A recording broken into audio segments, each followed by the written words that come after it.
So we're going to begin. Welcome everyone to the Institute of World Culture. It is a great privilege and pleasure for me today to be welcoming everyone, whether here in Concord Hall or online, to another free educational event at the Institute of World Culture in Santa Barbara. We are today inaugurating the celebration of our golden 50th anniversary. And you all may clap if you wish. 50 years at the Institute, which was founded by Raghavan and Nandini Iyer on July 4th, 1976. My name is Kirk Gradine, and I will be introducing our speakers. We are very fortunate to have three distinguished speakers today joining us online, who will offer reflections on this theme for the year of awakening interdependence. This is no doubt a highly pertinent and timely theme to be considering, particularly in these contentious, turbulent, and transitional times. What might it mean to reawaken a deep and abiding sense of interdependence and fellowship, not only with our friends, nearby neighbors and communities, but with all nations and cultures of the world, past, present, and future, especially with the downtrodden and forgotten, as well as with the good earth, including every kingdom and creature in our natural surroundings. What would it mean? Such a question is at the very core of the founding purposes and aims of the Institute. As most of you know, the Institute is a nonprofit educational center dedicated to serving the local and global community through seminars, forums, study groups, and now via live-streamed presentations on diverse aspects of world culture. All of its activities are dedicated to the reestablishment of the true foundations of world culture, which involves, as you have heard, the promotion of universal brotherhood and sisterhood, without which all else is a kind of diversionary chatter. So please check out our newly renovated website, worldculture.org. And here you will find an opportunity also to sign up for our monthly newsletter and announcements for all upcoming events, as well as an opportunity to donate. The Institute is solely supported by voluntary donations from folks just like yourselves. The Institute also has a YouTube channel titled IWC in Santa Barbara, where this and other recorded events can be accessed. The 10 aims of the Institute can also be found on its website and are also posted in the hall here. And today's presentation will no doubt touch upon many of them, but perhaps our speakers will be most intimately addressing aims number 9 and number 10. Number 9 is to assist in the emergence of men and women of universal culture capable of continuous growth in nonviolence of mind, generosity of heart, and harmony of soul. And number 10, to promote universal brotherhood and to foster human fellowship among all races, nations, and cultures. Our three speakers are Professor Elton Hall, Ghazala Rafiq, and James Tepfer. And I will introduce each of them before their presentation. In two cases, we have a pre-recorded presentation, and our last speaker, Jim, will speak to us directly over Zoom. And there will also be an opportunity to raise a few questions in between the speakers, and then at the end, we'll have a panel discussion, and questions can be addressed to any of the speakers at that time. Our first speaker is Elton Hall, who is a retired professor of philosophy and world religions, who taught at universities and colleges for 40 years. Among several other publications and articles he has authored, he recently co-authored and released Awakening to the Mystery of Being, which is now available on Amazon. Elton currently resides in Ithaca, New York, but is a founding member of the Institute of World Culture and has given many brilliant and scholarly talks for IWC, including the most recent one last year titled Hermes Trismegistus, Nurturing Wisdom, Awakening Conscience. Elton has generously provided us with a pre-recorded talk, but is also, as you can see, tuning in online. And so please join me in giving Elton a warm welcome.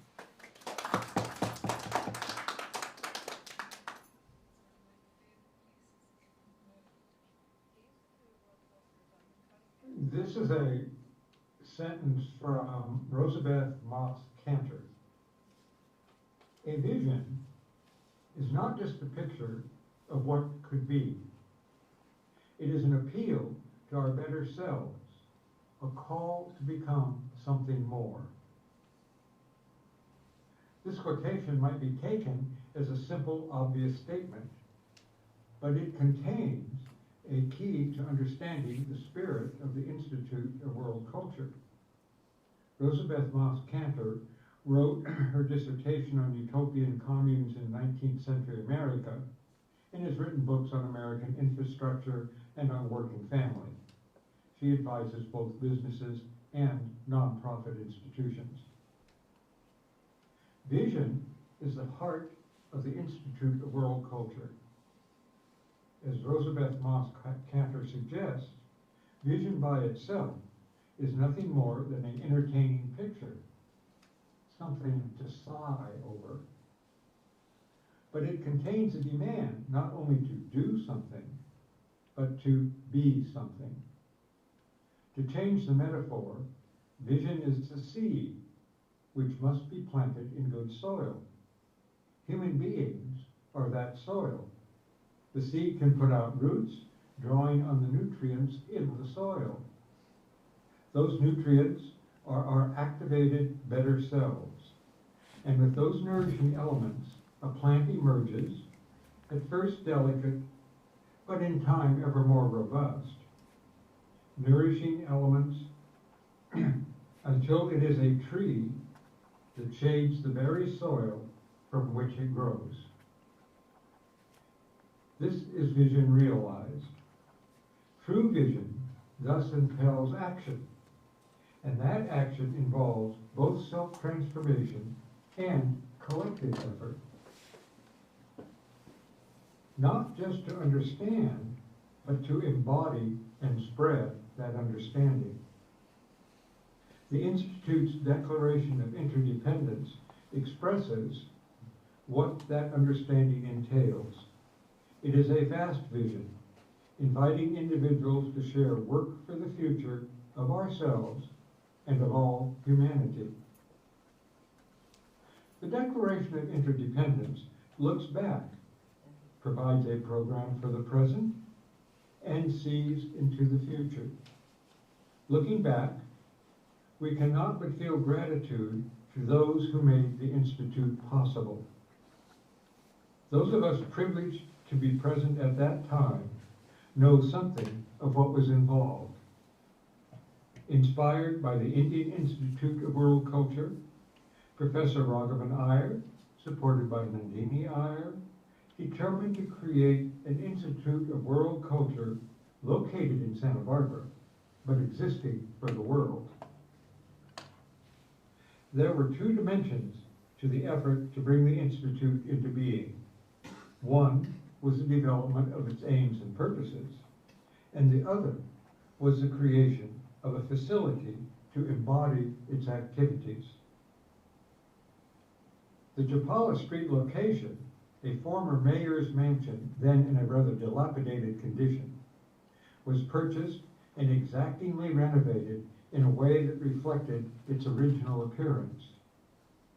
Many volunteers, some of whom are present today, gave of their time, work, and money to bring the house up to its former high standards and to create out of a garage the first site of Concord Grove Press. I remember individuals recreating by hand some of the corbels that decorate the roof, painters researching Victorian colors for such houses, and volunteers laying the brickwork and developing the landscaping. Inside, others sanded, polished, built a conference table and library, and painted interiors, as well as improving the unseen infrastructure. We cannot sufficiently express our gratitude for those who gave countless hours to the vision and future of the Institute.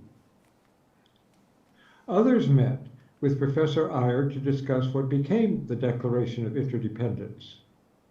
This involved translating a vision larger than most of us could fully realize into words that would encompass it and be open-textured for multiple perspectives. From the beginning, it was clear that what is now the 10th item of the Declaration was the overarching keystone of the whole project. Quote, to promote universal brotherhood and to foster human fellowship among all races, nations, and cultures. There was also the need to consider what initial programming would be and how it might evolve over time. Again, deep gratitude is owed to those who labored to develop a declaration that could last for centuries to guide the Institute's essentially universal work. Professor Iyer was intimately involved in both dimensions, facilities and content, of this work.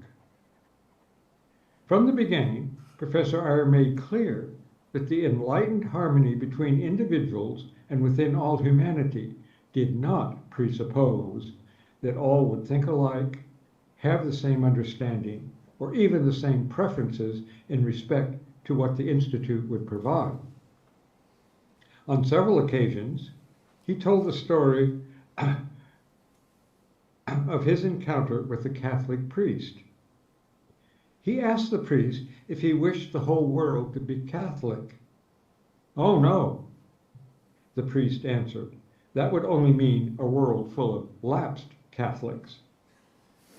From the beginning, the Institute encouraged and provided a locus for the expression of diverse viewpoints within a context of the collective harmony true fellowship entails. That harmony and the goal of a real universal brotherhood for all humanity necessarily includes respect for the past, appreciation and understanding of human diversity in the present, and working aspiration for a future that increasingly instantiates that universal brotherhood. From the first, the Institute of World Culture drew on both its members and on others to explore the world of thought and action. It included those who were familiar with anthropology, literature, philosophy, and world religions, among other subjects. Once, when Sir Roger Penrose, Nobel laureate in mathematical physics, was visiting the University of California, Santa Barbara, Professor Iyer invited him to conduct an impromptu seminar at the Institute. Those who could attend were not masters of mathematics or quantum physics, but Professor Penrose kindly explained a new concept of the atom that he was developing at the time.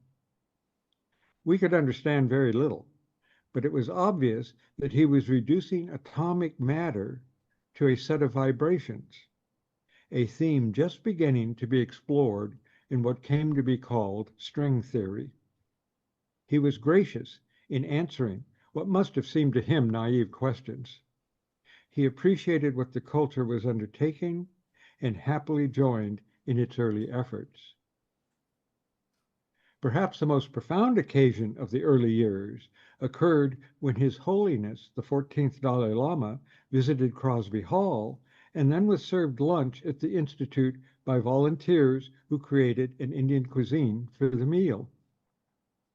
Then some Institute members were privileged to drive the Dalai Lama and his entourage to the Los Angeles airport. His Holiness demonstrated his gratitude effusively, calling Professor Iyer his brother, and appreciating what the Institute represented. As the years passed, we have all witnessed the steady expansion of that early circle to increasingly include individuals from across the city, then beyond. That circle now includes the world, thanks to communicative technologies that were only emerging when the Institute was founded. Drawing the ever-expanding circle was always the aim of the Institute, and it remains so today. Every light casts a shadow by whatever blocks its rays. This is true of the individual and collectively all humanity. Globalization is increasing, perhaps faster than we can grasp, and whether we like it or not. It is ambiguous in that it both uplifts consciousness of individuals and yet also marginalizes those whose access to its riches is limited. There is the temptation to say that globalization is a new phenomenon, barely a century old. But looking to the past, we discover that cultures have always interacted, even across vast distances. Neolithic tombs contain artifacts from a continent away. A 6th century jade Buddha carved in China has been found in an ancient Peruvian tomb, as has one unearthed in Viking Scandinavia. Roman coins have been found in large numbers in India and even China, and it is clear that Buddhists had been in Alexandria in the time of the Ptolemies. Pyrrho was the founder of ancient Greek skepticism, which did not deny all human knowledge, but insisted upon a healthy withholding of judgment of opposing opinions, of not being attracted or repelled by any of them, thus holding to a reserved middle way. He had visited India as part of Alexander the Great's conquest of the Middle East and Western Asia, and he had spent time with Buddhists. There he learned that the Buddha taught 3 characteristics, trilakshana: anitya, impermanent, invariable; dukkha, unsatisfactory, uneasy, often translated as suffering; and anatman, no self-identity. Upon his return to Greece, he taught 3 criteria: adiaphora, meaning logically undifferentiated;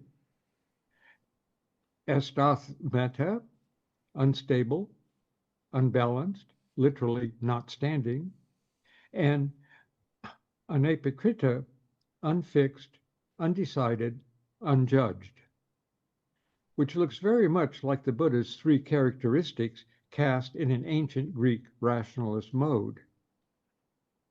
Pyrrho held that adhering to these 3 criteria brought equipoise to the mind, and that their application was ethical in nature. Besides very old stories of Pythagoras visiting India, Plato among others spending time in Egypt, there's Apollonius, who taught in Rome and whose activities, besides having been to Greater India, are reminiscent of those of Jesus. And there is the celebrated Silk Road from China and across Asia to the eastern shores of the Mediterranean Sea. Less recognized is what one author calls the Golden Road, linking India by sea with the Far East and with Europe. Scholars concentrate on the goods that traveled by caravan or boat along these routes. But where people travel, their ideas travel. The world has always been interconnected in ways that departmentalized scholarship too often misses. There has always been globalization of various kinds, but with the rise of modern forms of transportation and communication, globalization has become ever more rapid and unavoidable. Whereas in the past, such interaction occurred between relatively small communities, now virtually everyone is part of the activity. The shadow side is widely known, as exclusivist and atavistic tendencies spread rapidly, just as diseases now spread in ways previously unknown. But insights and creative breakthroughs also spread quickly, and the light of the Institute's vision spreads as well. The creation of the Ukrainian Institute of World Culture is just one example of how this institute has affected the world. Put simply, the Institute of World Culture is needed by a hungry humanity more than ever. The Declaration of Interdependence is a mighty lens through which our individual efforts may focus and illuminate wherever shadow prevails. Laboring to learn and share the riches of the human banquet is a noble work. But if it is to be effective, it reflects back on us. Mahatma Gandhi's wise teaching, "Be the world you want to see," is no cliché, but the very heart of the Institute. Self-transformation is not the result of petty concern with oneself, which one hardly understands, but is nurtured by our interactions with others. To the degree that we can manifest human fellowship, even universal brotherhood, in our daily lives, the message of the Institute is spread. It becomes an impulse that inspires others, a center from which an awakening and healing luminosity suffuses the world. Light does not disappear. This is why astronomers can look at galaxies so far away that we see them as they were up to over 12 billion years ago. Light is reflected, ever moving. The Institute emits light through us, and where it is reflected is mostly unknown to us. But it is reflected again and again, sharing its luminosity in places we may never suspect. The Declaration of the Institute is a declaration of interdependence for all humanity, past, present, and future. We celebrate half a century of the Institute's existence with gratitude to its founder and hope for the future. May the Institute continue to shine its munificent light long after we have retired from the scene, so that future generations can profit from its generosity even as we have. Thank you for listening.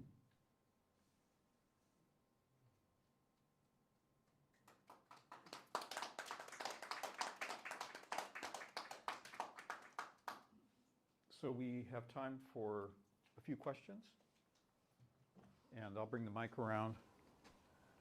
Oh, she's going to do the mic. Oh, very good. Thank you.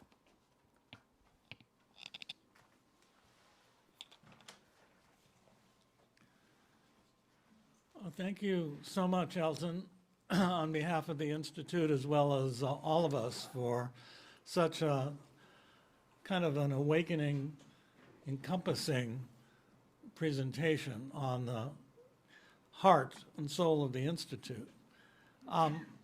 My question is, a lot of times we know that people might be interested in art or philosophy or science, and we know people will come to our meetings or listen on YouTube because they're interested in that. My question, and one thing, and it's always a challenge maybe, is how people might get interested in all of these things as opposed to just their specialized interest. Thank you.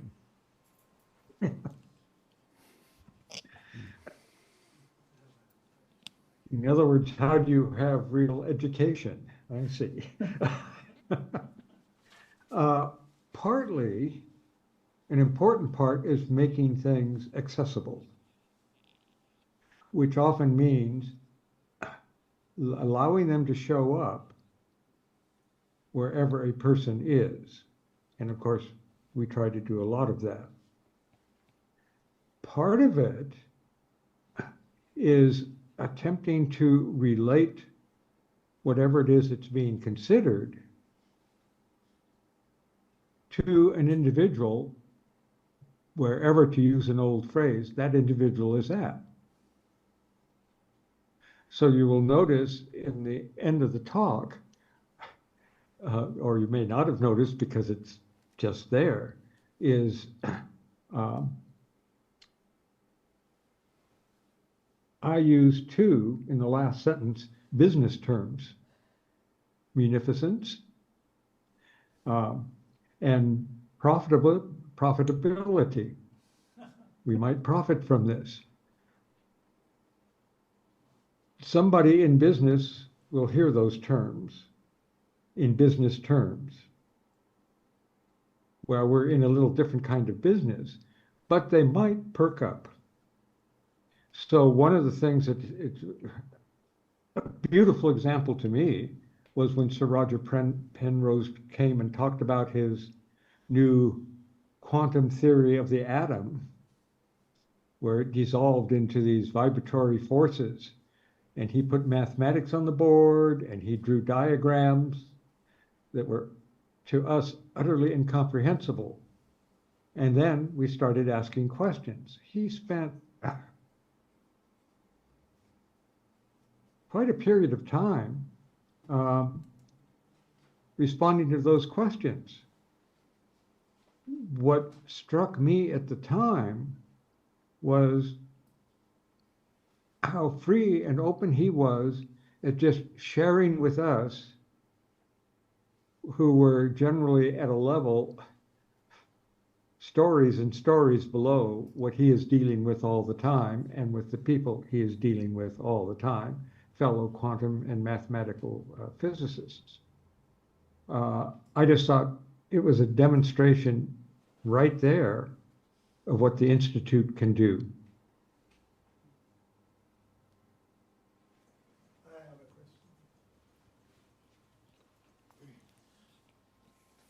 I was involved in a discussion about the World Wide Web some time ago, and it was, someone described it as a new nervous system for the world.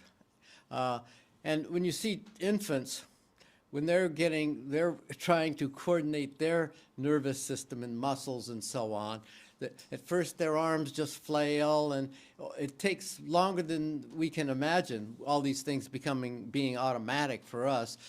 You see that process where they start to learn this hand and what this hand could do, and then they crawl and walk and so on.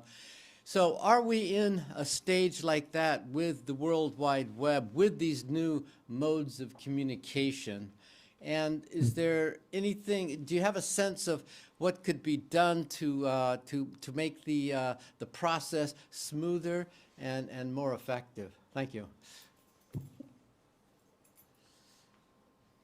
Well, this evening we did some rebooting, so there we go.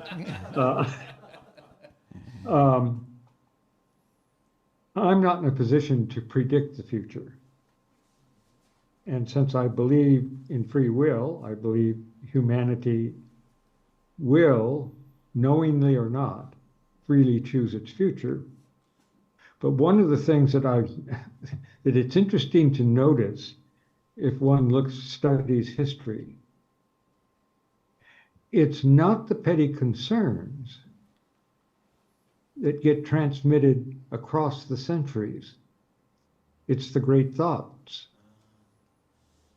the great deeds. They're often put almost in mythological terms, but there they are, and they get carried across. Yeah. Very little attention is paid to what Krishna or Karna had for breakfast before the Mahabharatan war. But you think of all of the discussion that goes on in that multi-volume work, all the depth and profundity, that's what comes down into the present. So my thinking is that if we have a little faith in ourselves, a great deal will sort itself out. Though wherever there's light, there will always be shadows. We'll take one more question. This gentleman. Thank you so much for the beautiful remark. I didn't know much about Bhagwan and his wife before I came to Santa Barbara, but ever since I attended the meetings here and read the books, and I am very, very impressed, and I really believe in the mission of the brotherhood, universal brotherhood and sisterhood. I just wanted to say that I was brought up in non-denominated Catholic. You know, my grandmother was German, my dad was Austrian, and my grandfather was non-practicing Muslim, but I had Rumi and Hafiz in one side of my life and Beethoven and Mozart in the other side, and the art has been such a foundation of everything I did. But at the same time, as I've been in Iran and different places, I became very familiar with different sects like Baha'is, which have essentially the same mission, but it's a cult, and the division that you see now that is going in Iran is so much ignited by this cult. And I just want to see that how this institute with this people who really from their heart have this mission versus all this cultish, and nationalistic things that are dividing and dividing and dividing, and that includes Israel.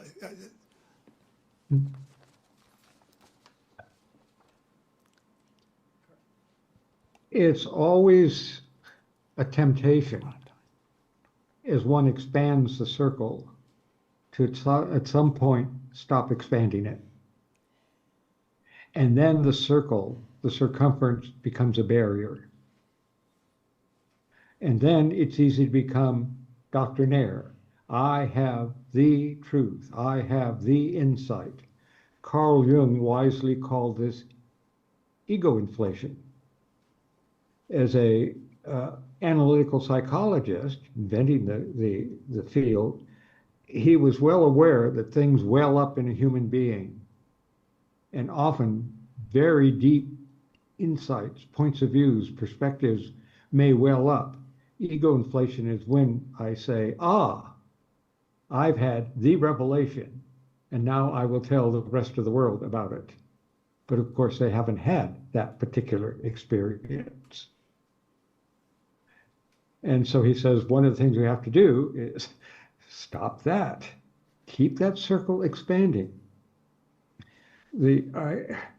Some traditional Hindu philosophy does this very well when it says, no matter what anybody says, they couldn't say it if there wasn't some truth in it. Your job is to find where that truth is and bring it out and highlight it so the rest of the nonsense can go away. That's not an easy thing to do, but I think it's a really important thing to do, both collectively and individually. And I just add one last thing, okay. Sorry, we need to move on to our next speaker, but please save your questions. I noticed there were a number of hands that came up. Please hold on to them. There'll be more opportunity to raise them at the end.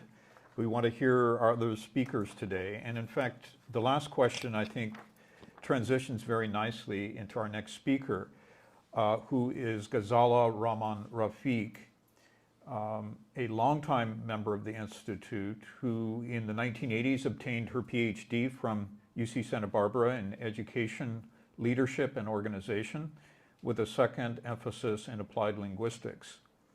She's also currently the founding director of the Sindh Abhyas Academy in Pakistan and serves as a mujawar. And I didn't know that term.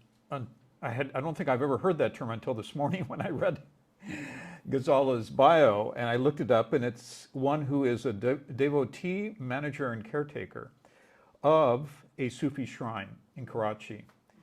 And Ghazala has also given us a pre-recorded talk, which, but before I start that, could we get a a warm round of applause for Ghazala, please.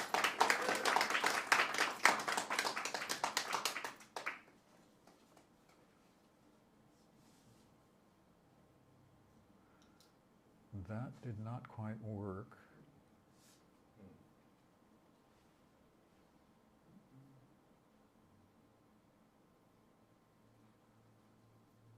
Let's try this again.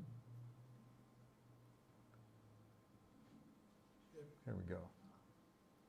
Pakistan as the land of Sufis and sadhus, Oh, I'm sorry. of yogis I'm going and to stop it and sannyasis. restart it. Looks like it was partly played, although I want to start at the beginning. Increase the volume a little bit. Yeah. It is an honor to speak with you today about a truth that is as ancient as the dawn and as urgent as our headlines ought to be, our native interdependence.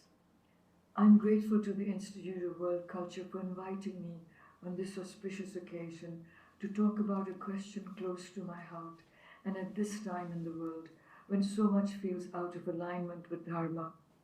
My first response to our theme, awakening to interdependence, is that our interdependence on this planet is a fact, and denying this fact is the reason for all the pain and suffering that humans, animals, and plants endure. In the Guru Gita, the song of the Guru, which occurs in the dialogue between Shiva and Parvati in the latter portion of the Sri Skanda Purana, a 7th century Nepali or Indian scripture, we are told that the supreme light of knowledge can only be obtained through the grace of God, the Supreme Guru. What is the supreme knowledge? That all is one, nothing is separate in this universe. Verse 39 of this text says, "Salutations to Sri Guru, whose only form is truth, and by whose knowledge this world will no longer be perceived by differences." In verse 29 it says, "O Goddess, the power accruing from this recitation should not be used for selfish gains, but for the welfare of people." As I awaken further to the concept of interdependence, I realize there is much to be experienced of this awareness in people where I live in Sindh, a province in Pakistan. Sindh is known throughout Pakistan as the land of Sufis and sadhus, of yogis and sannyasis. The core, the essence of this land is love and peace and oneness taught by our Sufis. This feeling of universal love, the idea, you before I, is not performance here. It is felt. Sufism in Sindh is unique because while it does encourage solitary transcendence toward the divine, it emphasizes love, compassion, and unity among people, promoting a philosophy of coexistence and something beyond mere tolerance. This Sufi tradition has helped to foster a sense of community, acceptance, and peace in the region, and has welcomed and embraced Hindus, Muslims, Jains, Sikhs, Christians, Jews, and Zoroastrians in Sindh for hundreds of years. So psychological interdependence is still a way of life, as we share in each other's celebrations, ways of worship, weddings, festivals, even as things change. Yes, today there is poverty in Sindh, whereas historically Sindh is renowned for her abundance. But the practice of graceful and civilized interdependence here is never prompted by economic necessity alone. It is in the DNA of Sindh, and it is beyond the level of a concept. It is a lived awareness of interdependence in love and respect for all of creation, even as forces of materialism, of capitalism, of politically motivated pseudo-Islamic fundamentalism impinge and intrude upon us. People often say to each other in Sindhi, "Asan ke nibhan ache tho." We know how to nurture or maintain this connection of love and respect with you. In the Sindhi language, a greeting always extends the concept of oneness. We often say, "Khushayo," as a greeting, which means, "Are you happy?" Because we instinctively know that if you are not happy, then I cannot possibly be happy, because we are one and the same. It is possible that this attitude is linked to our valuing and appreciation of humility and modesty, but underlying it is the widely held belief, heard in the songs of our poet saints, that since this world lasts only for 2 days, so why distinguish between you and me? And so there is this cool and detached fatalism as well, only 2 days. Sindh's favorite poet, Latif, addresses God as a friend, because in Sindh, even God is a sweet friend, someone we can depend on. And so the poet says, "O my sweet beloved, my friend, make prosperous the whole world, the entire universe, in the name of my homeland, who is my mother, my Sindh." Latif is famous for invoking unity in diversity, and Latif doesn't just invoke God's grace for the benefit of his homeland, but he pleads with God to bring happiness to all the world's people. It is not possible to be alone in receiving this abundance. It must be shared. All Sindhis feel proud to own this poet because we believe we are above the narrow nationalism of country and state. We must hold the same prayer and love and respect for all mankind and nature equally everywhere. Sindh is not alone in this. I believe there is universally an ever-present, beautiful world culture of celebrating our human interdependence. And this impulse is always waiting to present itself anywhere at any time. This culture lives in our human subconscious, and in some places it has been sadly forgotten and needs to be revived. Fortunately, we are approaching a time when humanity is rediscovering something our ancestors deeply understood, that nothing, absolutely nothing, exists alone. As the 20th century philosopher Martin Buber wrote, "All real living is meeting." He also said, "The world is not comprehensible, but it is embraceable through the embracing of one of its beings." I read Buber's reflection written in the 30s on Jewish settlements in Palestine. He was a Zionist who believed and wrote that the factual interests of the two people, Arabs and Jews, are by no means irreconcilable. Buber appeals for reconciliation in the name of a pragmatic approach, which starts from the acknowledgement of interdependence and cooperation between two groups as a resource of mutual benefit. The founder of this institute, Dr. Raghavan Iyer, predicted over 50 years ago that intellectuals are mesmerized by systems and analysis, computer techniques, and so on. He said, "They still seem to possess tremendous faith in the sovereignty of these techniques. In the long run, this will not be enough." Dr. Iyer speaks of a new kind of man who needs to emerge, one who looks for the continuous thread, or as he put it, what in the old books was called the line of life's meditation. He also said those individuals who can do this while still playing their part in society effectively will be the true pioneers of the society of tomorrow. I see this line of life's meditation in Sindh, and I understand, along with millions of people here, that the work for us is to hold that line and to teach it to our youth.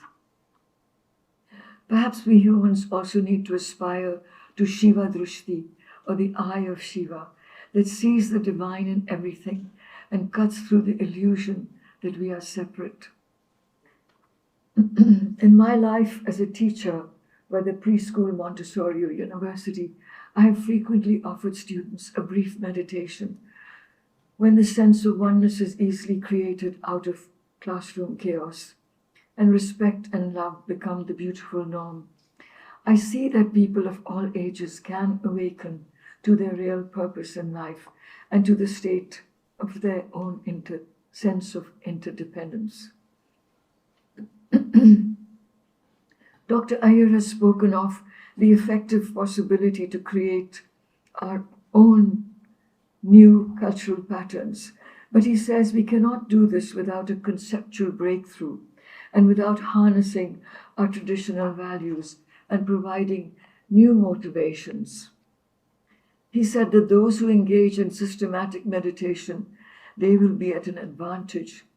He draws our attention to the prevailing fragmentation of consciousness and says people ought to look for more fundamental solutions to recover a continuity of consciousness. I would add to that a continuity of consciousness about our interdependence. We are not built to stand apart. We are built to belong. Mahatma Gandhi understood this well when he told us the best way to find yourself is to lose yourself in the service of others. An African proverb based in the Ubuntu tradition in the Zulu language says, "A person is a person through other persons." The crisis we face today, climate collapse, social fragmentation, violence, inequality, are not primarily technical problems. They are relational failures. They arise from a story that says, I am separate, I must protect my portion, I survive at your expense. This story has consequences. No amount of technology, policy, or productivity will heal what is at its core a spiritual amnesia. And we see that in a healthy ecosystem, whether in plants, animals, or humans, interdependence does not require uniformity. It requires balance.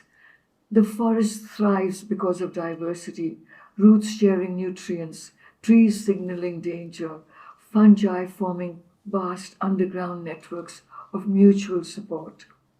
The biologist Lynn Margulis said, life did not take over the globe by combat, but by networking.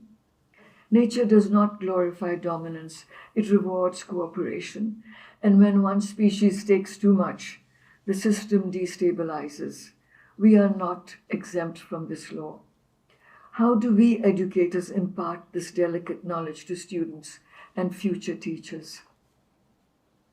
Well, I think first by meditating regularly ourselves, and then instilling this practice in our teacher education programs. I have been fortunate to hear young teacher trainees say things like, I saw in my meditation that all of humanity has emerged from only one source. We are one fabric, cut from the same cloth, like paper dolls or cloth dolls, she said, and looked astonished. The world does not need more perfect leaders. It needs more awake ones. And Dr. Iyer asks, which people will emerge? Who will exemplify a very high level of self-consciousness? What this means intellectually is the capacity to inhabit simultaneously many different metaphysical perspectives. People willing to stand at the crossroads of science and spirit, reason and reverence, individuality and interdependence, and refuse to choose only one. End quote. Thank you.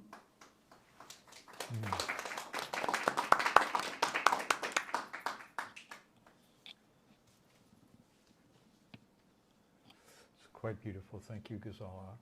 So we have an opportunity for questions, and I see a young woman waving her hand in the back vigorously.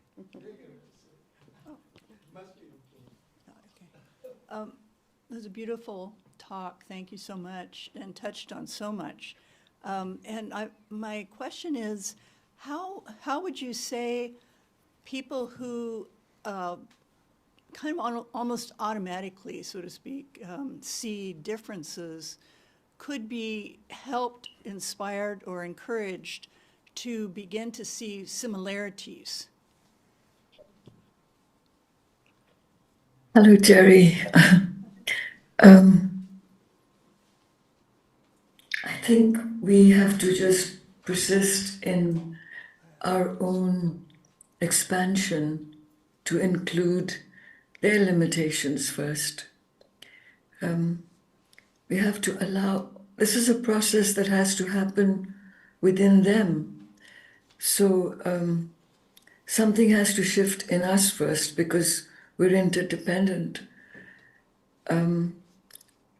to allow their expansion.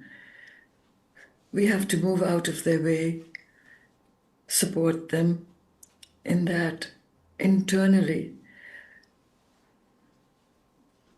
Perhaps also ask them questions that would lead them to this.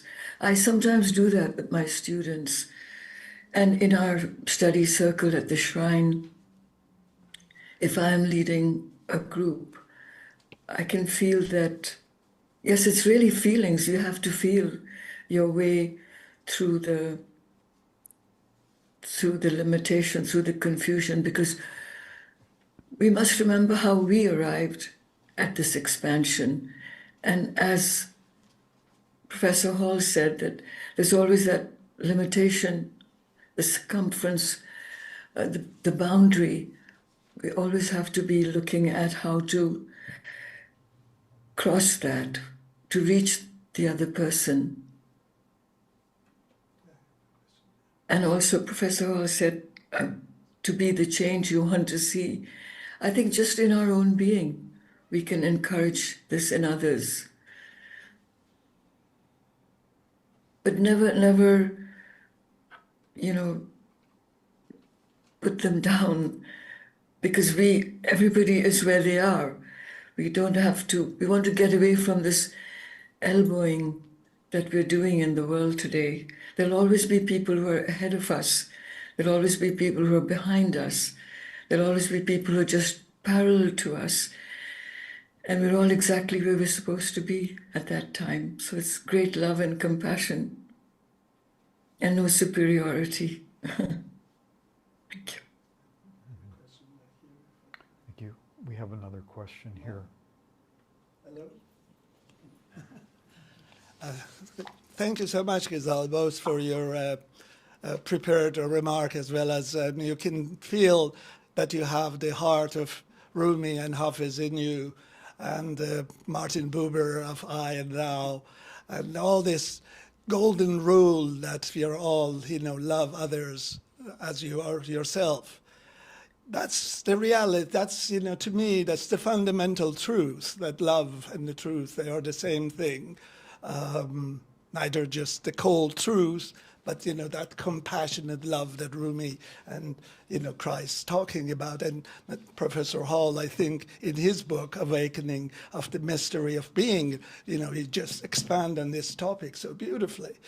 But the reality is that the world is being run by these giant billionaires like Bill Gates and Eric Schmidt and Jeff Bezos and their AI, and within 2 years, we all become the most fractal consciousness, and only will become just a number to buy and consume and order things from Amazon and buy our insurance and get, our mortgage and pay our bills and pay our utility bill, and nothing else. The soul is just becoming immaterial. Matter and material thing has become our dominant God. And how can we change this?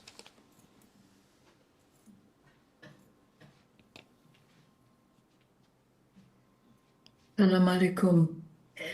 Peace be upon you, as we say in this part of the world. As all of this is happening, Bill Gates and Bezos and Elon Musk and everyone, there's something else happening in the world. People who are tired of this, and a new force is emerging, a much gentler, sweeter, stronger understanding among the youth all around the world. We see this in every country. People are longing for something beyond this materialism. There are small groups like ours, like our study circle at IWC. We meet every Tuesday, for me, Wednesday mornings, who look at the world in a way where we want this change. And we're not alone. There are groups here in Pakistan, in the UK, and I suspect in many, many countries. I think there will be a time when, I know this sounds Pollyannish, but it's happened before. We're in the Kali Yuga, as we all know, and it is exactly at this time when people rise in consciousness. What we're seeing is because the majority may be asleep, but there is this disturbance. We saw this the other day in Minneapolis, the response of people, the passion in their voices, the hurt, the disappointment, the anger. So hope springs eternal, but there are these groups and they're growing. And we saw this in the protests, especially in London. I saw, against what was happening in Gaza. So I think there's a counter movement to this excessive materialism. I hear people here in Karachi saying, we don't want to go to the moon. When Elon Musk announces these travels, they say, we want to fix it right here. We want our roads here to work. They use these comparisons of too much wealth and too much poverty and the struggle for just clean water. And there is this understanding. Professor Iyer mentions this about the youth in his talk at the Club of Rome in the 70s. My friend Jenny was kind enough to send me a copy of this talk, and this really inspired me because he talks of this need to, to connect with the youth. And if I find it, this time I'll read you what he says. Well, it's not here, but he says the youth are the hope. And he says, what kind of man will emerge in Asia who will understand this? He talks of the fact that the big minds, the great minds that the Club of Rome was consulting at the time, he says they really believe in institutionalization, but they have to think of another way of reaching people, of humans waking up, that it is in the almost this silent connections between people. So I think that is happening. Thank you.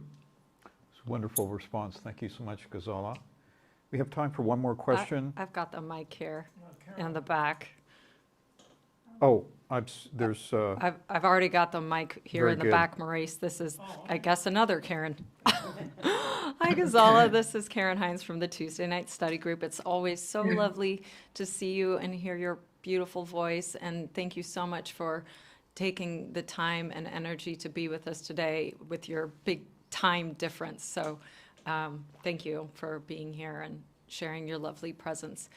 So my first Tuesday night study group here was at some point last year, and the subject was pluralism. And I loved it. And there's so many concepts from that night, deep, reflective listening, staying away from bullying, name calling, things like that. There's a real element, I think, that's woven within pluralism that has to do with, peace and staying calm. And I'm from Minnesota, and over the last several days, I've had a lot of conversations with a lot of different people. And one of the things that I've really been saying is, I think it's so important for us all to stay peaceful and, loving and tolerant and listen to one another. And I've been saying that several times in the face of people who are coming at me very aggressively, it's almost, shouting profanities in my face. And my response has been, hi, my name's Karen. Like, I'm so glad to be a part of, your community. And I've had people asking me, like, well, what do you think, the end game is in all of this? And I say, my number one goal is to talk with people in my community. That is what I can do. Like, that is what is accessible to me. So my question for you is, when I am speaking with the people in my community directly, and someone is sort of spewing profanities at me, and I say, hey, I just, I want to say how much I value peace and, mindful speech and staying away from profanities.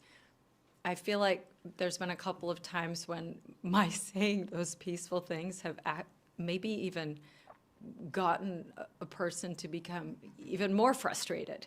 So I'm at a place where I'm like, gosh, what do I do? When someone's spewing profanities in my face, do I smile and take a deep breath, or is it better, as opposed to saying like, I'm a big fan of peace and love, like, should I withhold from saying like peace and love? It's pretty groovy. What are your thoughts? What do I do? I understand. I was sitting at the feet of a great master, and she said, a similar question was asked, and she said, send them blessings. Keep calm and send them blessings. And somebody said, well, that sounds like Jesus, but we're not Jesus. She said, but that's what you have to become. You have to be very strong in yourself. Karen, I think one of the solutions for us personally is to meditate. At this time, you have to meditate a great deal. All of those who feel the pain of this kind of behavior, the kind of behavior you described, we have to become very, very peaceful in us. Maintaining a regular daily meditation is a great protection from the sadness, from the sorrows. We all want a much more beautiful world. We want everyone to be happy everywhere. That's the prayer it's a Vedic prayer. And I'm sure all of you have heard of it. May everyone everywhere be happy. So you want to not react in a situation like this. We will be provoked.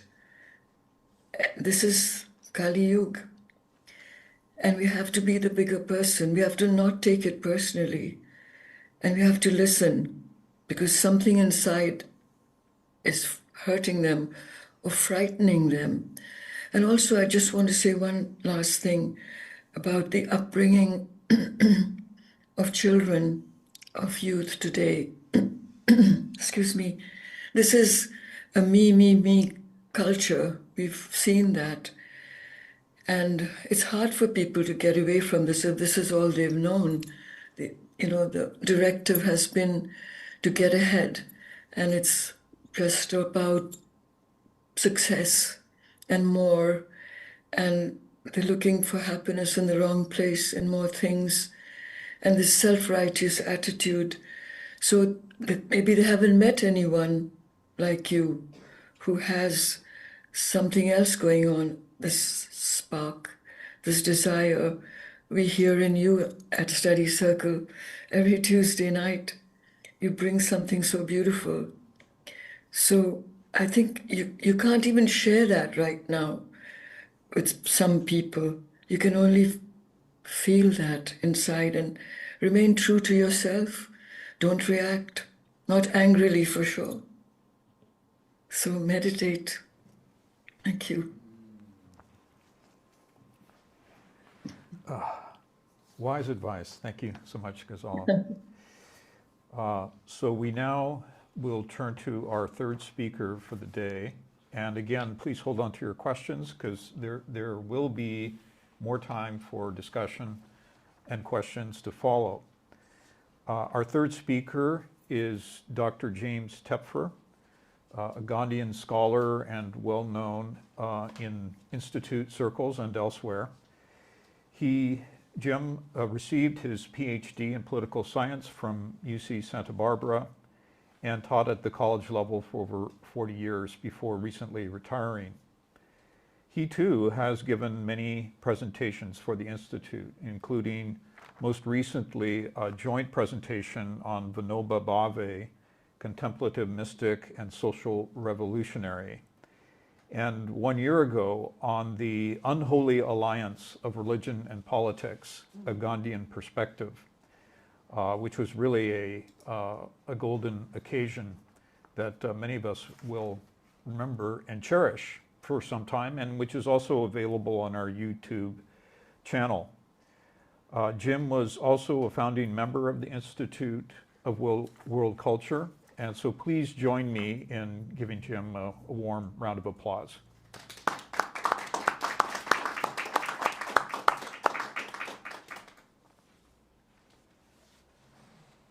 There we go. Can you hear me now? Yes. Oh, good. Okay. Thank you so much. I'm going to mention just one brief point. Then I'm going to tell you a story, drawing from legends of the past, share with you a historical example, and then close with a poem. The Buddha said that the most important quality in human interrelationships is that of trust. Trust in what? Trust in our deeper nature and trust in each other. They are dialectically related. Self-trust and an unconditional personal regard for others fosters daring, gives birth to voluntary cooperation, and nurtures various degrees of social harmony. On the other hand, self-distrust and conditional relationships breed fear, cowardice, and ultimately political anarchy. From this perspective, excessive distrust becomes, psychologically speaking, hell on earth, while consulting, deliberating, and cooperating give birth to heaven on earth. A simple story from the German tradition of many decades ago illustrates this point. What?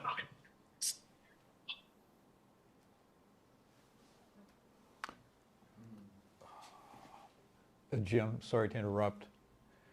For some reason, Jim, I'm sorry to interrupt. For some reason, the volume just went out. If you could just repeat the last sentence. Sure. Yeah. Are you back? Is the volume back? Yes, I think if you stay a little bit closer to the microphone as you are right now, that would help, perhaps. Yeah. Okay. Sorry. Yeah, Is thank that you. better? Yes, thanks. Okay. Just a second. Or The last sentence. The beginning of the story, I think, is where we were. could you hear what went before that, I hope? Yes, yes, the piece about distrust and trust. Yes, Okay. got that. Yeah. Okay. We'll start again. I just started anyway. One night, a sincere lover of humanity, reflecting on the ubiquity of suffering and the elusiveness of happiness, asked herself a pivotal question. That question was, what is hell and what is heaven while we are on earth, while we are still alive? She soon realized that she did not have a ready answer. Sadly, she closed her eyes and soon fell into a deep sleep. Just before waking at dawn, she had a most unusual dream. She found herself standing alone in a meadow. Suddenly, a wondrous man appeared, all radiant and benign in his demeanor. He said to the dreamer that he would be her guide. He then took her by the hand and led her into a spacious cavern hidden in the side of a nearby mountain. Once inside, the divine guide and the dreamer passed by a group of souls sitting around a large pot of soup. Each soul was holding a long wooden spoon. Each was desperately dipping his spoon into the pot and then vainly attempting to place the spoonful of soup into his mouth. However, the handle of the spoon was too long, and so each soul was continually denied the nourishment he so desperately needed. All the frustrated souls around the pot looked miserable. After the dreamer took in this sad scene, the guide said to her, "This is hell." After a momentary pause, the two continued further into the cavern. They soon came to another group of souls sitting around a pot of soup. In contrast with the first circle of souls, these souls were smiling and cheerful. The dreamer watched them carefully in hopes of discovering the secret of their happiness. In time, she noticed that they had the same long wooden spoons as the first group. However, instead of each trying to ladle the soup into his or her own mouth, each reached across the pot and fed the soup to the person opposite to him or her. When the dreamer realized this salient fact, her guide said, "And this is heaven." A short time later, the dream dissolved. When the questioner woke up, she soon realized that helping others in every conceivable way was the key to happiness on earth, for each and all, and for herself too. Trust and cooperation are the keys to heaven on earth. Now I'm going to give you a historical example of trust and cooperation. I'm going to choose a different figure. Not that some of those who know me will be not surprised at all, but I'm going to tell you something from Dwight David Eisenhower. Eisenhower, both as the supreme commander of Allied forces in World War II and as a two-term president of America, fervently believed that trust and cooperation are the moral correlates of the unifying principle of human interdependence. I'm going to have to excuse, sorry. I'm not used to working this, okay. As Supreme Allied Commander, Eisenhower was the creative, harmonizing center of all Allied armies, navies, and air forces. Without his egoless dedication to Allied cooperation, the outcome of World War II might well have been disastrous. As president, Eisenhower practiced the King Arthur principle of round table leadership. That is, Eisenhower regarded himself as simply, quote, the first among equals, unquote. This meant that everyone had a voice, but Eisenhower's voice was, when necessary, the final voice. Generally speaking, whether Eisenhower was in a military context or a civil one, he artfully drew out the best from the common man, as well as elicited more than the best from the very best when it was most needed. How was Eisenhower able to work his unifying magic both as a general and as a president? First, he realized that after two devastating world wars, human consciousness had undergone a transformation. He clearly understood that no man or country is an island unto himself or itself. Personal and national isolationism was certain death. Cooperation was life. Colonialism was thankfully at an end. and the United Nations was absolutely essential for putting all countries, especially smaller ones, on a more equal footing with each other. In addition to Eisenhower's prescience and intuitive sense of the future, there are numerous testimonials to the peculiar magnetic effect that many felt while being in the immediate orbit of his pulsating presence. Many noted an energy emanating from him that was almost palpable. Fortunately, his etheric efflux was not charismatic or seductive or domineering in its effect. Rather, it was surprisingly benign, warm, and welcoming.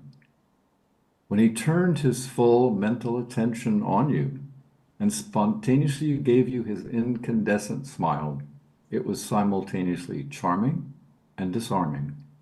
But more than all this, Eisenhower had the true magician's ability to immediately win over your trust. He was easy to trust because he was so willing to give you his full, open-ended, sympathetic attention. Furthermore, he was unusual in that he was able to suspend the complex colorations of previous interactions and listen to you afresh. It was like a perpetual first meeting. Past judgments were suspended and prior disagreements were of no real consequence either. Every encounter was, in some sense, an original. At the moment of personal engagement with Eisenhower, a bridge was welcomingly extended across the spaces between you both, and he was already crossing it to sit with you a while and discuss matters trivial or troublesome.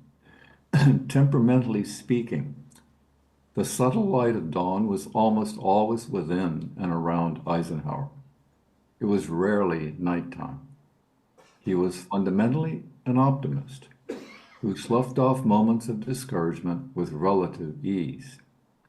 His inner luminosity drew friends a little closer and made enemies less distant and more receptive. He was, in a Buddhist and Socratic sense, that rarest of individuals. He was one who was morally awake, not only to conscience and to principles, but more significantly, awake to the hopes, aspirations, and felt needs of the diverse peoples he met and served. The litmus test of Eisenhower's relational magic was a series of private meetings with Stalin at the end of World War II.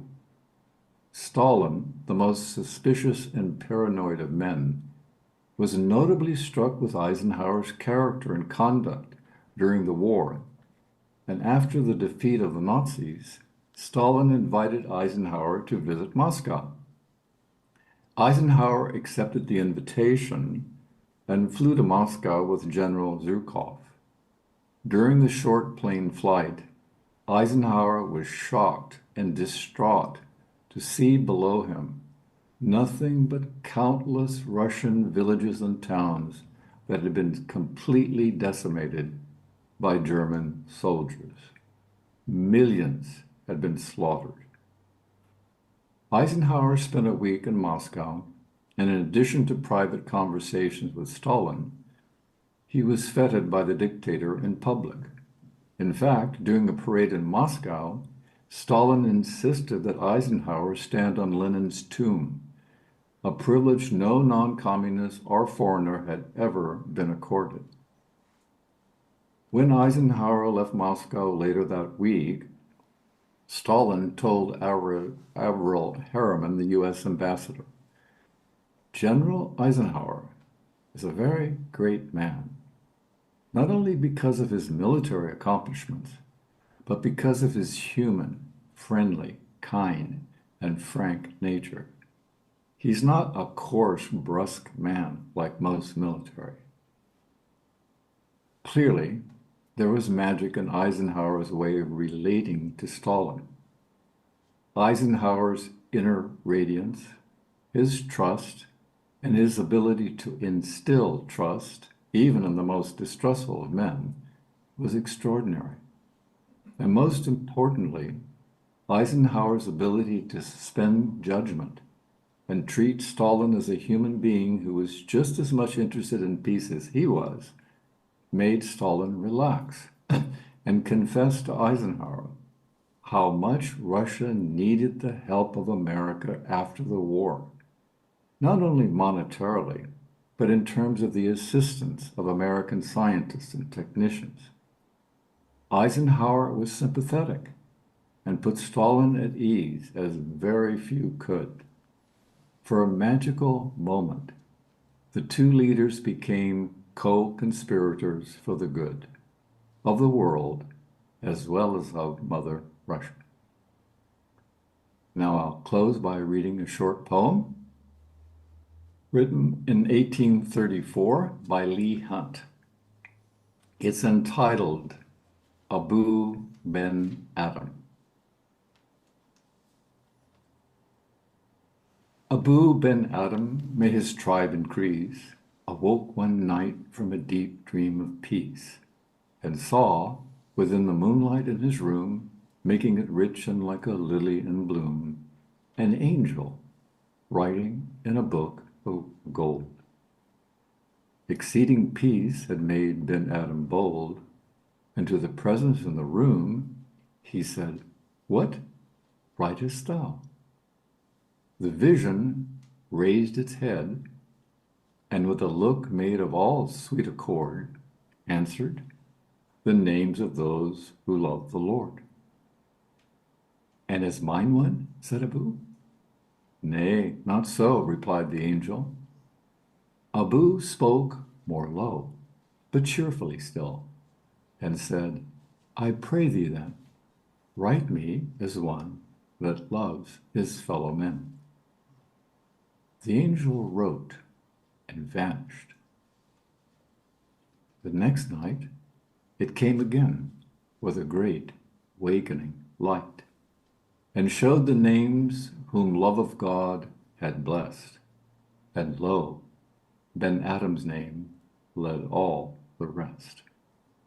That seems to me to say something of the quintessential quality, the love of mankind translated into actual efforts of an Eisenhower to make diversity respectful, but always blessed and consecrated with a desire to unify, to harmonize wherever it's possible.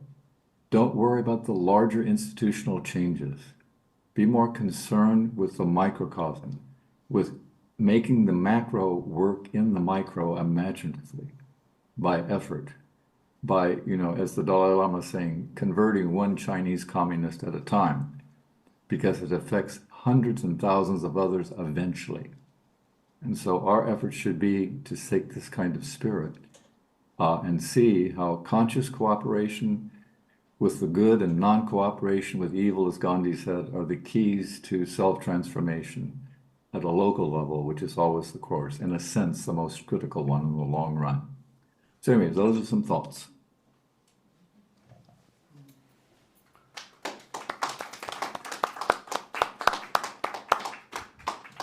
Thank you so much, Jim. Would you be willing to take a few questions, and then we'll open up to a panel discussion? Sure, maybe a couple of questions, then we should make it open, to the whole group. Thank you. So Eisenhower, I've studied Eisenhower a little bit, and he seemed like a truly remarkable human being. And it's amazing to me that he could, you think of all the brutality and the horror that he witnessed, directly involved in that, seeing people, young men under his command, knowing and seeing many of them die because of this terrible enemy. And yet he was somehow able to maintain a compassionate and an equal-mindedness about that. Do we have any sense of what that core strength was that allowed him to maintain that capability, to have that not mar him? And is there any lesson from that we could transpose to the rest of humanity? Well, yeah. Well, to quote Elton and Ghazala, first, it's got to do with egoless action. and it has to do with cultivating meditation. Eisenhower, early on, recognized, he just recognized that a sense of duty to something larger than oneself absolutely required one to learn how to control one's temper, one's own desires, and to not get fascinated by one's own point of view. Don't glamorize institutions either. So he had that very early on. And it's interesting. His mother and father were pacifists, complete pacifists. And it was hard for them to handle him going into the military and then being the general. But he said he had something in common with the pacifists. And he was asked, "What's that?" He said, "I hate war. I hate it even more than the pacifists do because I've seen it. I've walked over bodies of young men who gave their lives for a cause they believed in." And when he was at Normandy 20 years later, and Walter Cronkite was interviewing him and asking him what was coming to mind now as he stood on the beaches of Normandy.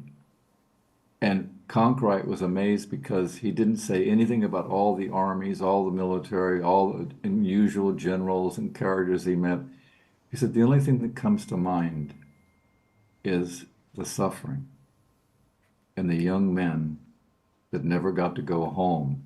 And then you think of all the people and the families that were affected by that loss.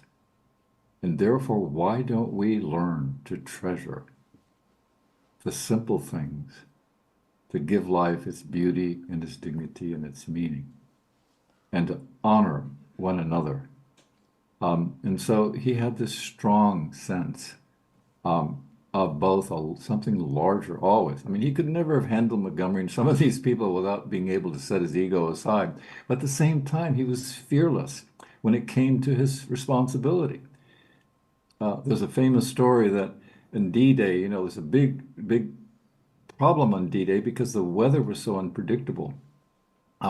But he made the final decision about, okay, now we're going to go on June the 6th. And then 2 weeks later, his secretary found a note he left in a drawer.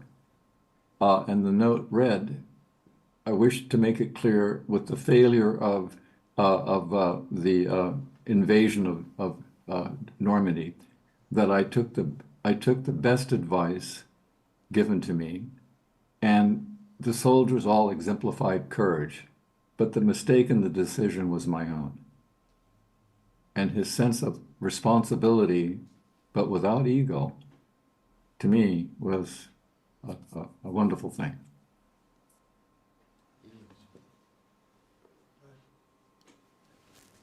Well, we have another question here.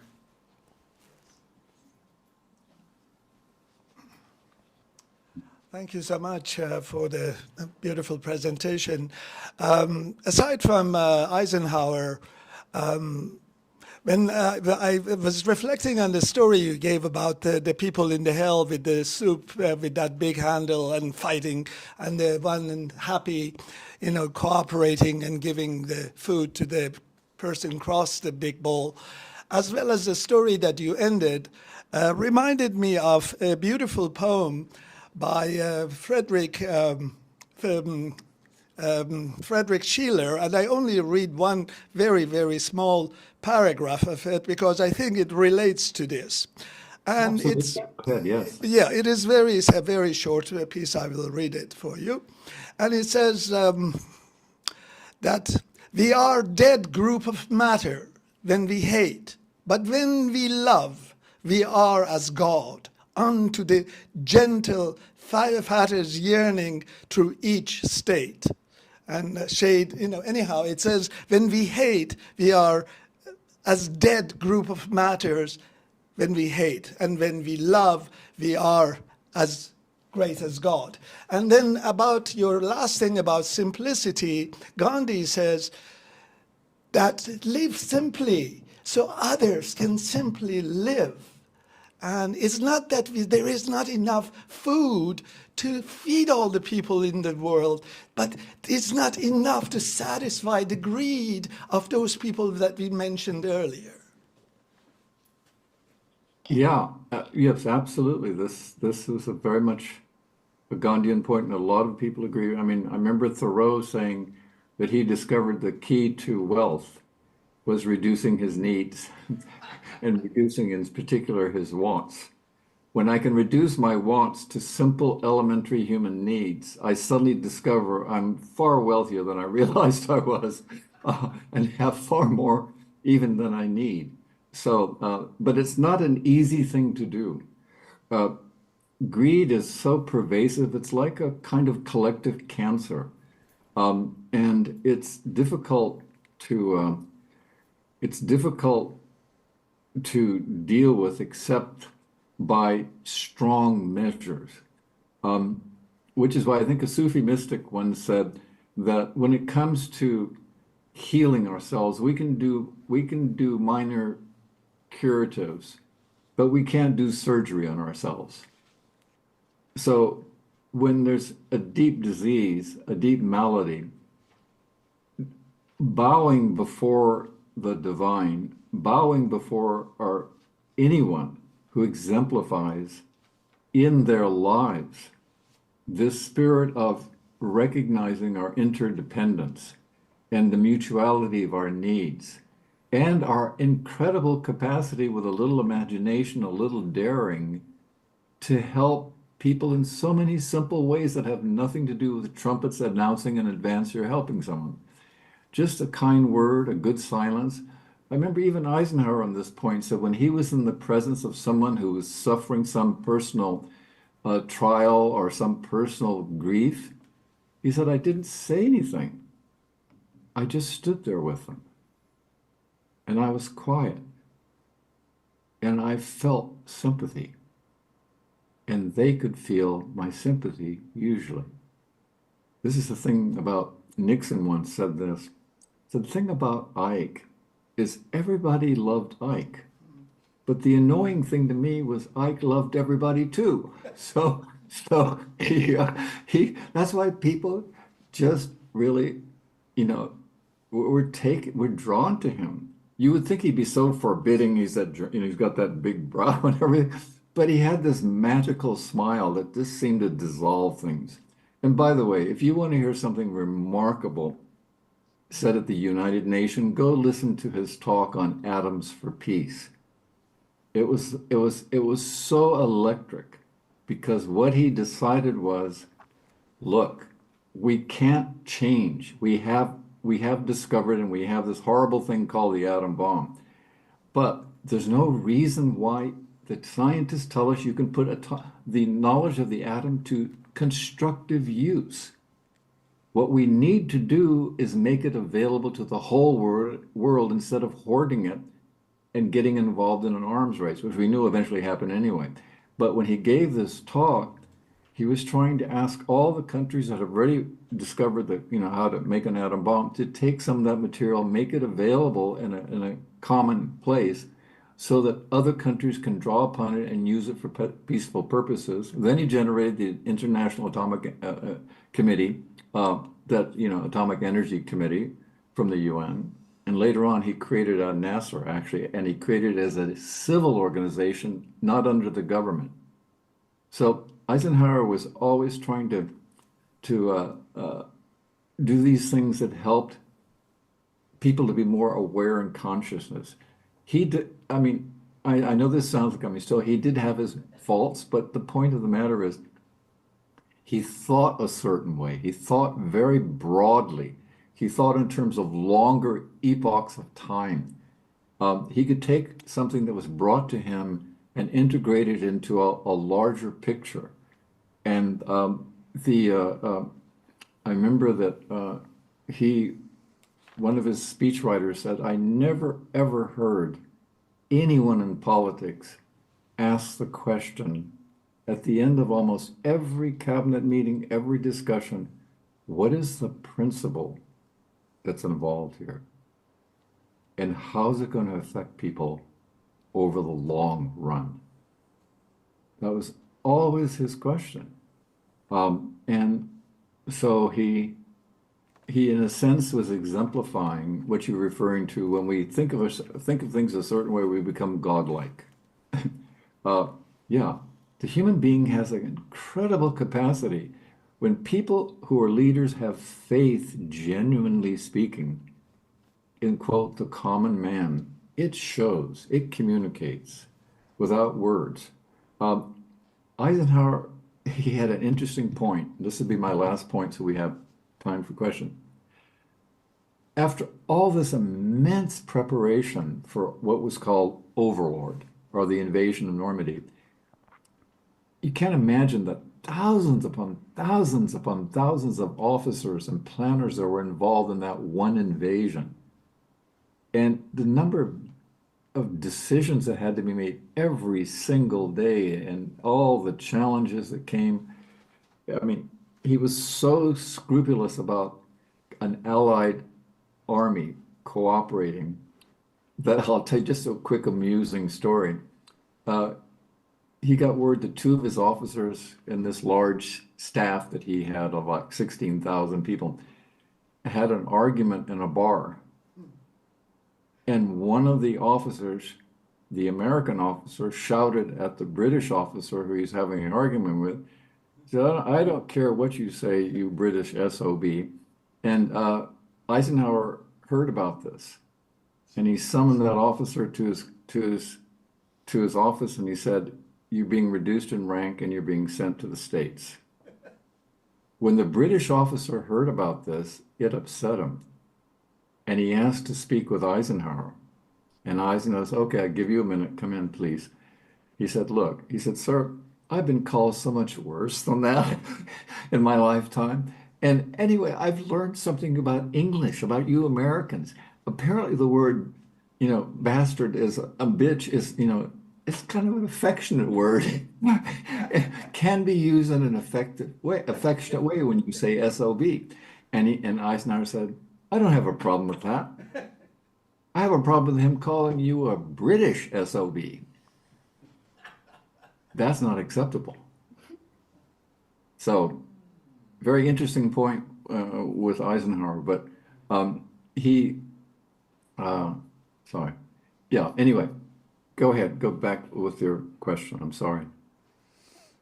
Well, we have roughly 8 minutes left for a panel discussion on any remaining questions. And Carolyn has had her hand up several times. Do you? Well, perhaps wait.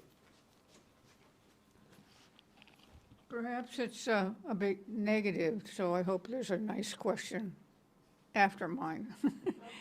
But listening to Gonzalez, we know that Pakistan has its divisions. I think what I'm wondering about, do any of you see how religion can foster interdependence, or is it a negative force? And the same with social class. Are the wealthy always going to be doing their own thing? They couldn't care less about interdependence? Or how do you address you might say, the deep divisions that are in societies so that you can awaken interdependence? Thank you, Caroline. In Sindh, in the province where I come from, if you ask anyone, especially the academics, and there are many, they don't have to go through university to be academics. Hundreds and thousands of books are published here every year in the Sindhi language. You ask them, what is the religion of Sindh? And they will say it is Sanatan Dharma. Whether they're Hindu or Muslim, Jain or Christian, they will tell you it is Sanatan Dharma, which is the universal cosmic law. So whether one has that title of Hindu or Muslim, underneath that is this understanding that we have to honor the divine. And there is this respect in all communities. But it is changing very fast because of this force of, I would call it pseudo fundamentalism. It's happening on both sides of the border in India and in Pakistan. The politicizing of religion is, I think, one of the most dangerous things because you can rouse up these passions.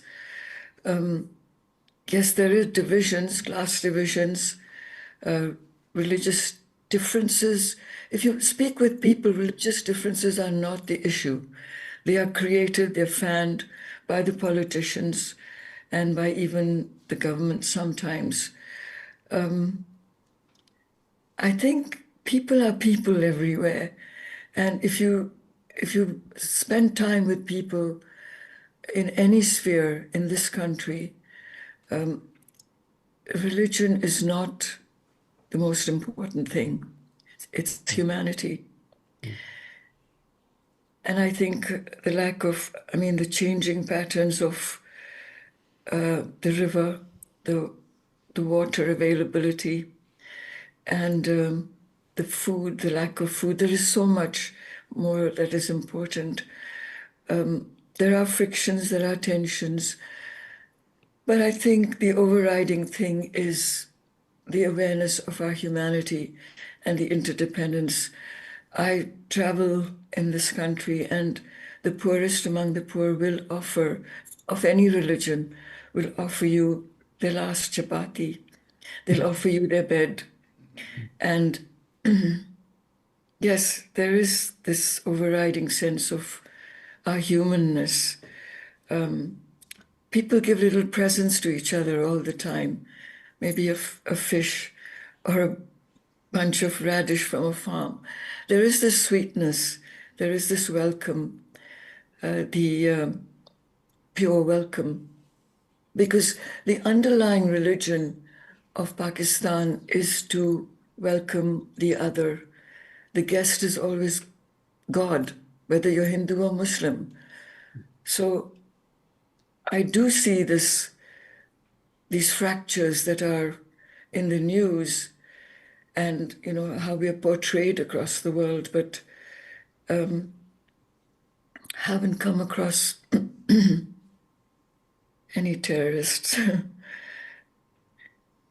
I once asked somebody who is from the frontier, the Khyber Pakhtunkhwa, the northwest frontier province that, has a large Afghan population. And I said, are you a Taliban? He said, I said, do you know any Talibans? He said, we're all Talibans. I said, what do you mean? He said, Talib means student, means somebody who learns. Taliban is a seeker. So I think you have to come here and travel here and see the truth.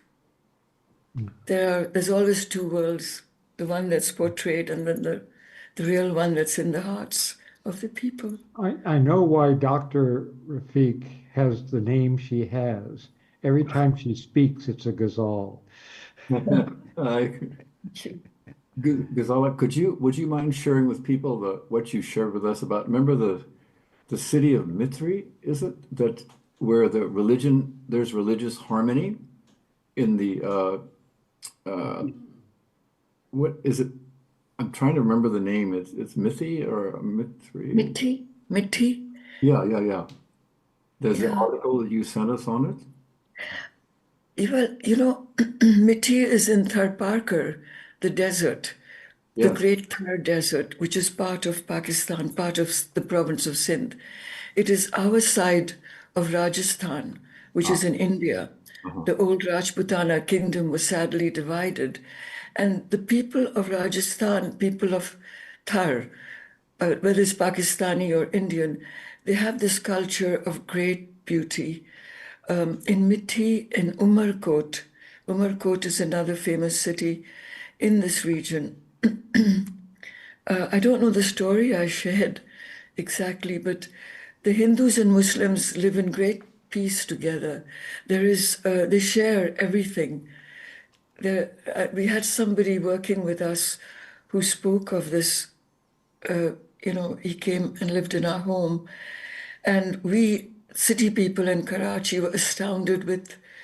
He refused to eat alone. He always shared his plate with everyone, and he taught us so much because their nature, their culture is so soft. It's not been spoiled.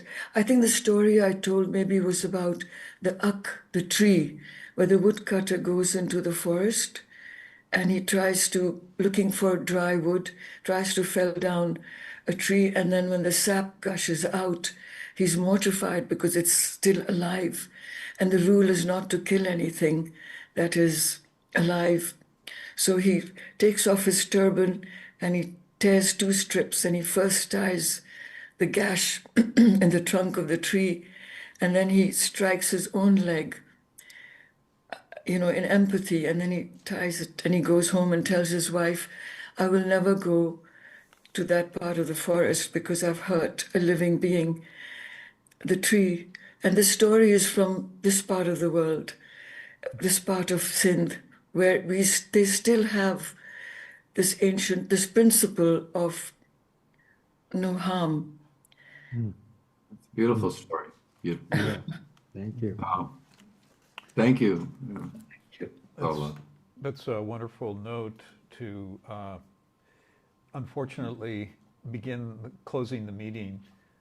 We just have a few minutes left, and I've been asked to give a vote of thanks to our speakers today, which is quite a chore.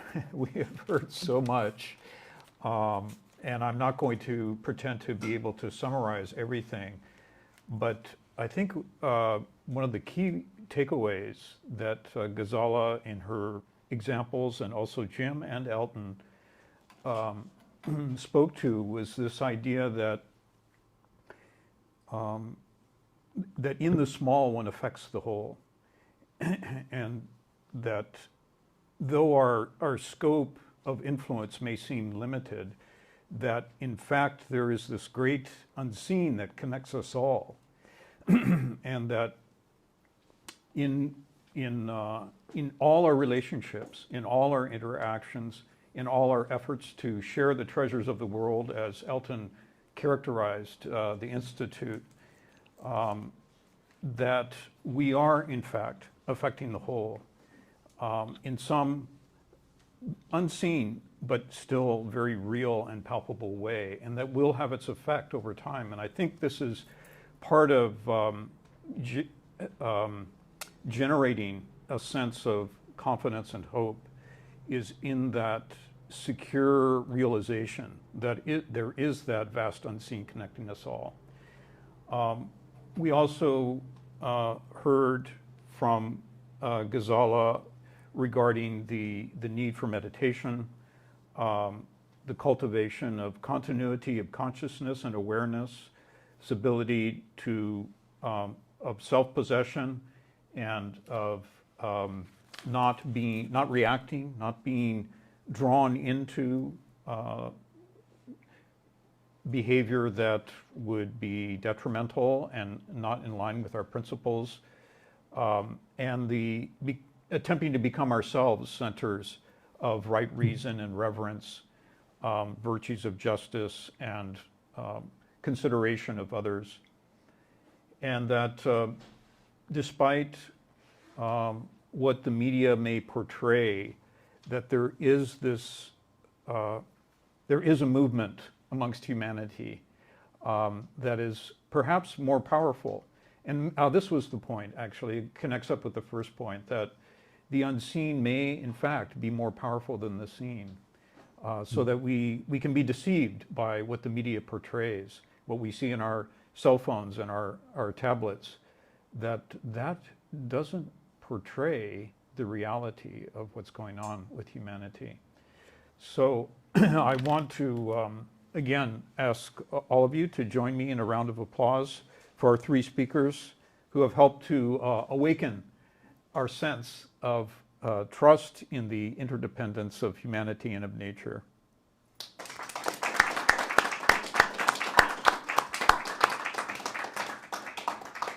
Thank you all so much.